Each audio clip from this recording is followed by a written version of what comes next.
Greetings, members of NATO. We are anonymous. In a recent publication, you have singled out anonymous as a threat to government and to people. You have also alleged that secrecy is a necessary evil and that transparency is and always the right way forward. Anonymous would like to remind you that the government and the people are, contrary to the supposed foundations of democracy, distinct entities with often conflicting goals and desires. It is Anonymous' position that when there is a conflict of interest between the government and the people, it is the people's will which must take priority. The only threat transparency poses to government is to threaten government's ability to act in a manner which the people would disagree with, without having to face democratic consequences and accountability for such behavior. Your own report cites the perfect example of this, the anonymous attack on HBGRE. Whether HBGRE were acting in the cause of security or military gain is irrelevant. Their actions were illegal and morally reprehensible. Anonymous does not accept that the government or the military has the right to be above the law and to use the phony cliché of national security to justify illegal and deceptive activities.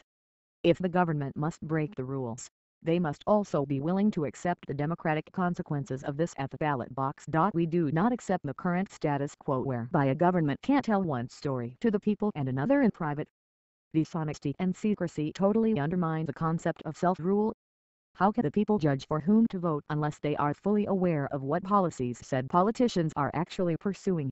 When a government is elected, it is said to represent the nation it governs. This essentially means that the actions of a government are not the actions of the people in government, but are actions taken on behalf of every citizen in that country. It is unacceptable to have a situation in which the people are, in many cases, totally and utterly unaware of what is being said and done on their behalf, behind closed doors. Anonymous and WikiLeaks are distinct entities. The actions of Anonymous were not aided or even requested by WikiLeaks. However, Anonymous and WikiLeaks do share one common attribute: they are no threat to any organization, unless that organization is doing something wrong and attempting to get away with it. We do not wish to threaten anybody's way of life. We do not wish to dictate anything to anybody. We do not wish to terrorize any nation. We merely wish to remove power from vested interests and return it to the people, who, in a democracy, it should never have been taken from in the first place. The government makes the law. This does not give them the right to break it. If the government was doing nothing underhand or illegal, there would be nothing embarrassing about WikiLeaks regulations, nor would there have been any scandal emanating from HBGRE. The resulting scandals were not the result of Anonymous or WikiLeaks regulations. They were the result of the content of those revelations. And responsibility for that content can be laid solely at the doorstep of policymakers who, like any corrupt entity, naively believed that they were above the law and that they would not be caught. A lot of government and corporate comment has been dedicated to how we can avoid a similar lick in the future. Such advice ranges from better security, to lower levels of clearance, from harsher penalties for whistleblowers, to censorship of the press. Our message is simple: do not lie to the people and you won't have to worry about your lies being exposed.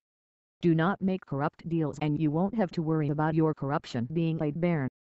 Do not break the rules and you won't have to worry about getting in trouble for it. Do not attempt to repair your two faces by concealing one of them. Instead, try having only one face, an honest, open and democratic one. You know you do not fear us because we are a threat to society. You fear us because we are a threat to the established hierarchy. Anonymous has proven over the last several years that a hierarchy is not necessary in order to achieve great progress. Perhaps what you truly fear in us is the realization of your own irrelevance in an age which has outgrown its reliance on you. Your true terror is not in a collective of activists, but in the fact that you and everything you stand for have, by the changing tides and the advancement of technology, are now surplus to requirements. Finally, do not make the mistake of challenging Anonymous. Do not make the mistake of believing you can behead a headless snake. If you slice off one head of Hydra, 10 more heads will grow in its place. If you cut down one Anon, 10 more will join us purely out of anger at your trampling of dissent. Your only chance of defeating the movement which binds all of us is to accept it. This is no longer your world. It is our world, the people's world. We are Anonymous. We are Legion. We do not forgive. We do not forget. Expect us.